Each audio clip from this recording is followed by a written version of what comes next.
राजस्थान के ग्रामीण विकास राज्य मंत्री राजेंद्र गुड़ा को शुक्रवार रात मंत्री पद से बर्खास्त कर दिया गया है। मुख्यमंत्री अशोक गहलोत की सिफारिश को राज्यपाल कलराज मिश्रा ने मंजूर कर लिया है। राजेंद्र सिंह गुड़ा लंबे समय से सीएम गहलोत और सरकार के खिलाफ बयान दे रहे थे। बर्खास्तगी के बाद गुड़ा ने कहा कि राजस्थान महिला अत्याचार में नंबर 1 है और यह कारनामा गहलोत सरकार के कार्यकाल में हुआ है। साथ ही उन्होंने कहा कि यह सच है और मुझे सच बोलने की सजा मिली है। गहलोत का मैंने साथ दिया, लेकिन आगे इस आदमी का साथ देने से पहले 100 बार सोचूंगा।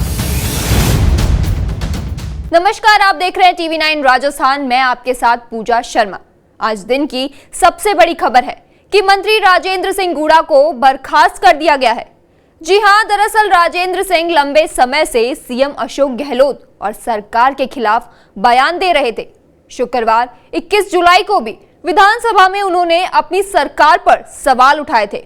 उन्होंने मणिपुर में महिलाओं के साथ हुए अत्याचार के मामलों की तुलना राजस्थान से करते हुए कहा कि राजस्थान में भी महिलाओं के साथ बहुत अत्याचार हो रहा है। साथ ही सरकार को मणिपुर की बजाय राजस्थान में महिलाओं के साथ हो रहे अत्याचारों पर ध्यान देना चाहिए। दूसरे राज्य के बजाय खुद के गिरबान में झांकना चाहिए। ये किया जाना चाहिए। सच्चाई है कि हम महिलाओं की सुरक्षा में असफल हो गए और ये राजस्थान में जिस तरीके से अत्याचार बढ़े हैं महिलाओं के ऊपर, मणिपुर के बजाय हमें अपने गिरेबान में झांकना चाहिए।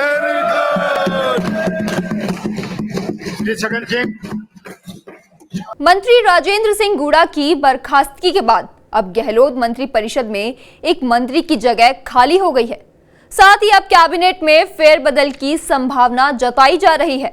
राजेंद्र गुड़ा पिछले करीब 1 साल से पार्टी लाइन से अलग जाकर कई बार बयान दे रहे थे, जिसे लेकर पार्टी में एक्शन लेने के लिए शुक्रवार को सबसे बड़ा आधार तय किया गया था।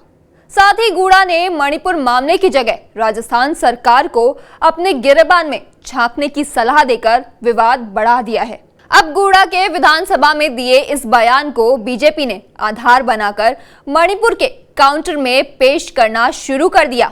राजनीतिक जानकारों के मुताबिक प्रदेश प्रभारी सुखजिंदर सिंह रंधावा ने तत्काल दिल्ली रिपोर्ट भेजी, हाईकमान से बात की।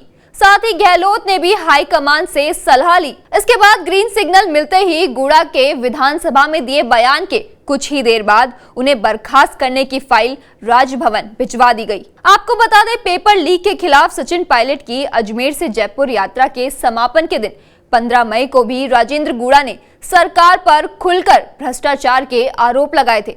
गुड़ा ने कहा था कि हमारी सरकार भ्रष्टाचार में डूबी है, भ्रष्टाचार के सारे रिकॉर्ड तोड़ दिए हैं, सरकार का अलाइनमेंट खराब है। राजस्थान का ईमानदार मुख्यमंत्री, अरे किस किस भाजपा के विधायकों को क्या क्या पैसे दिए मुझे पता है। मैं बताना चाह रहा हूं, हिंदुस्तान के नेताओं को, जो लोग हमारी राजस्थान सरकार का अलाइनमेंट खराब हो गया है,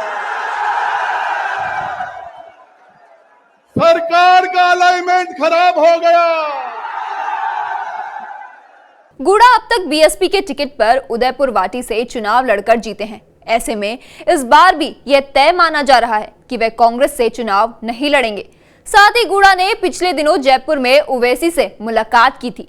राजेंद्र गुड़ा सीएम अशोक गहलोत के कट्टर समर्थक थे, लेकिन 1.5 साल पहले से ही उनकी सीएम से दूरियां बननी शुरू हो गई थी। गुड़ा पायलट के नजदीक आए और पिछले 1.25 साल से वे लगातार पायलट के समर्थन में थे।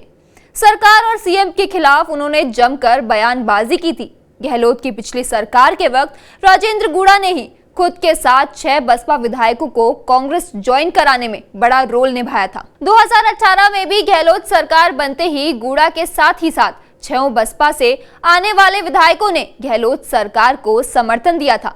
बाद में सितंबर 2019 में भी सभी 6 विधायकों ने कांग्रेस को ज्वाइन कर लिया था। विलय के बाद लंबे समय तक बसपा से कांग्रेस में आने वाले 6 विधायकों को पद नहीं दिए थे। नाराजगी बढ़ने का यह भी बड़ा कारण था। नवंबर 2021 में राजेंद्र गूड़ा को राज्य मंत्री बनाया गया था और वे राज्य मंत्री बनाए जाने से नाराज थे। इस वजह से उन्होंने लंबे समय तक सचिवालय में चार्ज तक नहीं लिया। दरअसल राजेंद्र गूड़ा सरकार के पिछले कार्यकाल में भी राज्य मंत्री थे, इसलिए वे नाराज भी थे। विधानसभा में दिए बयान के कुछ ही घंटे बाद गूड़ा की बर्खास्तगी के सियासी मायने निकाले जा रहे हैं। राजनीतिक जानकारों के मुताबिक गूड़ा की बर्खास्तगी चुनावी साल में अनुशासन का मैसेज देने से जोड़कर देखी जा रही है। लंबे समय से बयानबाजी के कारण कांग्रेस लीडरशिप की कमजोरी का मैसेज जा रहा था। अब मंत्री को बर्खास्त करके बाकी नेताओं को यह मैसेज देने का प्रयास किया गया है कि अब कार्रवाई हो सकती है।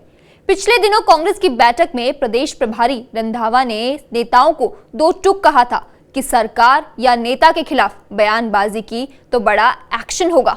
मंत्री राजेंद्र गूड़ा पद से बर्खास्तगी को अब सियासी शहादत बनाकर सहानुभूति कार्ड के रूप में भुनाने का प्रयास करेंगे। गूड़ा महिला अत्याचार पर दिए बयान को महिलाओं के सम्मान से जोड़कर सियासी रूप से भुना सकते हैं। गूड़ा बर्खास्तगी को महिला अत्याचारों पर सच बोलने की सजा के तौर पर प्रचारित करेंगे। इसकी शुरुआत भी उन्होंने कर ही दी है। साथ ही उन्होंने कहा कि समर्थकों से चर्चा के बाद आगे का फैसला लूंगा। सोमवार को विधानसभा में बड़ा खुलासा करूंगा।